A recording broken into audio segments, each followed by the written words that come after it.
Alright, here we go. Mounting 2-gallon Rotopaxes for spare fuel to the back of barn door, clamshell, whatever you want to call them. Clamshell doesn't make sense to me, but barn door, Suburban or Tahoe.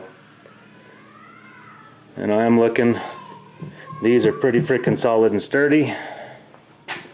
So that's what I'm doing. And I'm using a basic Rotopax mount that locks through the center of here.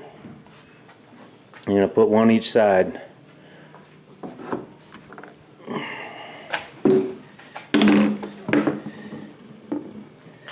So it'll be something in this nature. So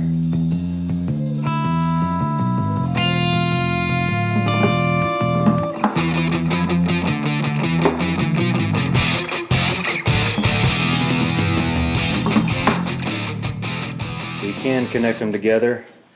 Each one of the halves comes with one of these little clip brackets, and that means you can make, this is a 4-gallon one. If you get the one that's one piece, it's 4.5 gallons, so you are losing a little bit of capacity if you're doing 2 connects like this. So that's nice and all, but I don't think I would ride them connected like that. The locking mechanism here is pretty standard. I don't think I can do this with one hand. You pull this down and you're able to twist it out. It has a spout inside, but it's one of the goofy spouts that I can't stand. So you can get a standard, no frills, no nothing. Has a vent though. You see the vent along the top. So I did order one of them. The goofy spouts I'm talking about are these ones where they got this crazy lock and unlock mechanism. Not even, I hate them. They're stupid. I can't stand them.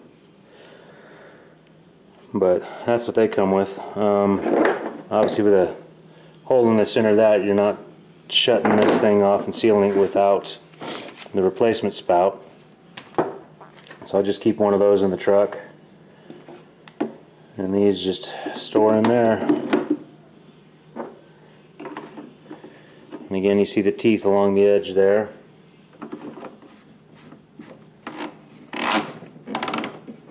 You hear it ratcheting close, and it's just, that's the release right there.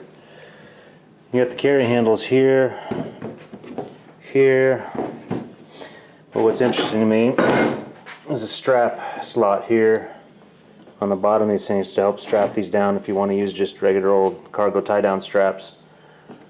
Me, I've got these, and you look, this is what it comes with. The Rotopax mount comes with a bunch of hardware, carriage bolts so that it can't be removed. That's the plate that goes on the back. You can get another backing plate for the interior of whatever you're mounting it to. I've thought about that. I might want to get that a little later, because it's thinking about what the weight is for these. Since a gallon of gasoline is about 6 pounds, you figure you've got about 12 pounds on each of these. And if I'm going to be hanging one per door, that's about 12 pounds. And this is a pretty sturdy mounting place for the metal. I mean, you're not seeing much flex in there at all. And I'm going to mount it obviously to this side, so it'll be closer to the hinges. It's better, so you're not putting more stress on the hinges. Sitting somewhere in here. Alright, let's check it out. Alright, I just tried taking these apart just with, see, it's got the finger lip there, so you can take that apart, but I found something plastic. These things are tight, must be because they're brand new. Obviously, I don't intend on storing them. Now, you can get the ones without this interlocking system here, but they're a smaller capacity than these. And these are 7.5 liters, 2 gallons. So, no, I went with these instead.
Still got the factory ones. Your disassembly is going to be way different because I made these 3/4 inch plywood panels long before I really started recording everything on YouTube. And then I used nut certs. Snapped one off in there, which sucks. Still haven't ever removed it, but a nut cert so I can get this panel on and off pretty easy.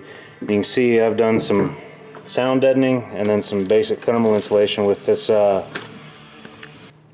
some thermal insulation with this Reflectix.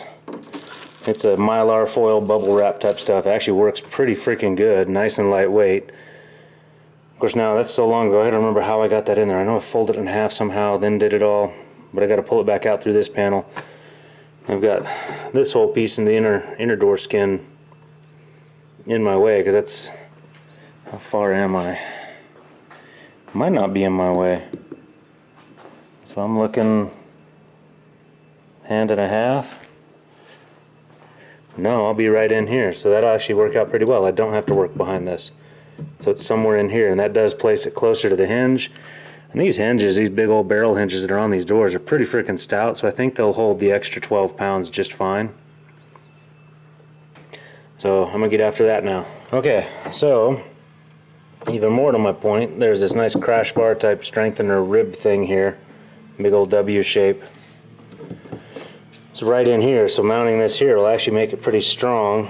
My question being, alright, sometimes it's better be lucky than good, but if I'm right, this mounting plate, yeah it will. Because I was worried about having to get longer bolts. Golly, I need more light in there, hang on. Alright, there's more light. But what I'm looking at in here, as you can see on this bracket, the square ones are where you need your holes to be to engage those carriage bolts. Obviously this will sit on the outside of the truck that way. And it's got these divots in here so you can actually mount the bolts that hold the actual bracket locking mechanism. But from this side we can see, if we're lined up here, we will be in the divot part there, so that's way less material to go through.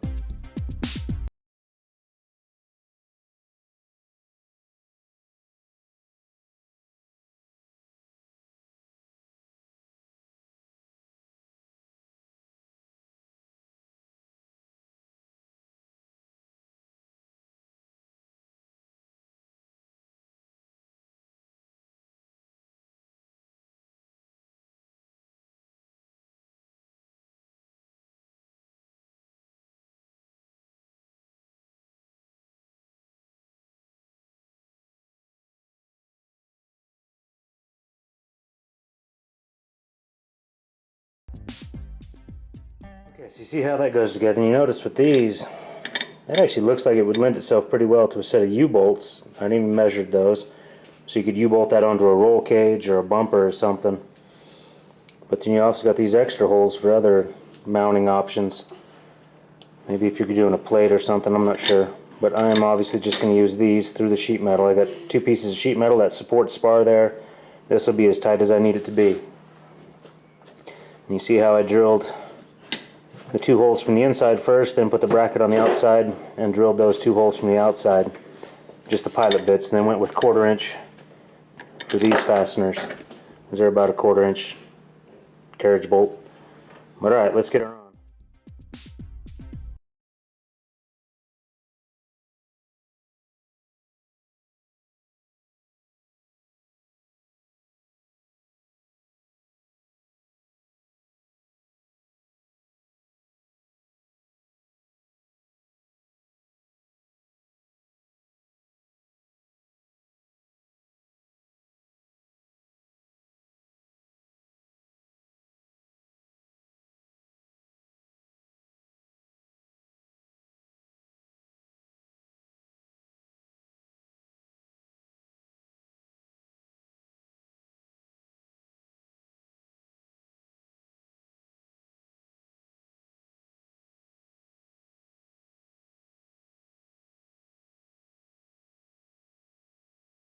Things about making these videos is I have to keep turning down my music or else I get copyright strikes.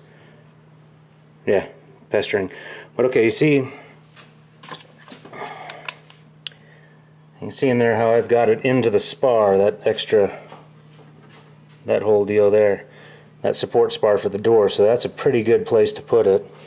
And it actually works out pretty nice that actually happened to be right there and not in the middle of somewhere where I needed, you know, because it'd have come in through the middle part, that'd have been a hassle. But right there, where it's on the two flat parts, that's just perfect. It's like it was meant to go there. Backside uses nylocks, so that should hold pretty well. You can see that the trick was to hold these in until they actually engage the bracket, which they've done. And the nice thing is with this Line-X being about an 1/8 inch thick, it allows some room for these to go through the bracket and still compress back there. So it's on pretty freaking solid now. Quiet. Quiet on the set. Okay, so if I've done this right. Oh, no I have not. Look at that. I gotta pull it apart and rotate it 90. My bad. Because that, you know what's funny? It'll work that way too. And on this door, if you so chose, I don't think I would just because of weights, because now you're doubling the weight, but you could move this one over and one here. You could put two of these on this door. And this is the door that's usually shut anyway. But you look, you got room. You could slide that all the way over that. You could put two of them here because there's no handle on this one. But that's the fun part. See how that, I was wondering about that. So you do have to wing nut that all the way out. Not sure how far. There we go, now you wing nut back in.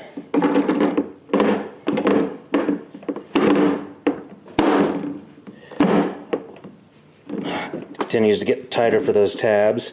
Boom, and that's on pretty solid. Yeah, it would fit. It would fit and operate from this point right here. Not too much in the way to shut it. It's not how I intended to do it, but might leave it that way. I don't know. We'll see. I'm gonna get the other one mounted and see if that's what I want to do. Alright, so you look at this spar. This spar is of a different design. It's much wider here. So they don't come into the flat part. They're out here. So my thought is I'm going to need to clearance those. So I want the bolt on the flat. It'll still add strength because this spar is glued to the door all the way through with panel bond. All the way across. So it'll still have the strength I need to carry this. It's just it'd be better if it was in here.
So yeah, I've decided to leave them that way. I'm going to leave them up. I don't think it would matter either way because you got the whole spout thing is on a 45, so if you had them laid over it wouldn't really matter.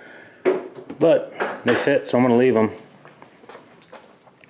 And I suppose at this point I could say something about these panels I built. They're just 3/4 inch plywood that I coated in the Duplicolor truck bed liner. Put some foam tape along the back side. Drilled out here and here on this one. Probably did the same thing on that one, but it's because of this screw and this screw that hold this plastic trim that goes in the factory plastic trim.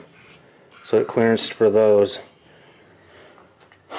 It's pretty simple. I mean, the stock one, the factory one, will have a cardboard type thing with carpet covering it. And so I wanted something a little bit more abuse resistant. So 3/4 inch plywood, I took those off. traced those carpet deals on these and then built them up. And then I put the nut certs into the sheet metal in a couple different places. Versus, I think the original ones have the little Christmas tree or little things that fit in there. Probably the GM style panel tool. Any which way, they do that. But yeah, I need to put this foil back. And then the way I did this, just open this up with hole saws. I mean, that does weaken this somewhat, but most of it's still there.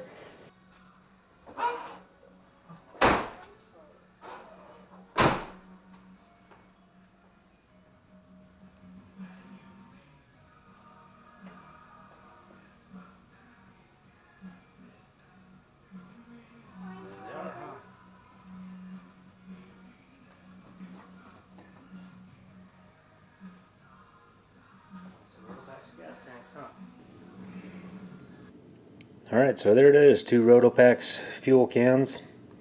Just simple 2-gallon ones. Don't really trust these hinges with much more weight than that.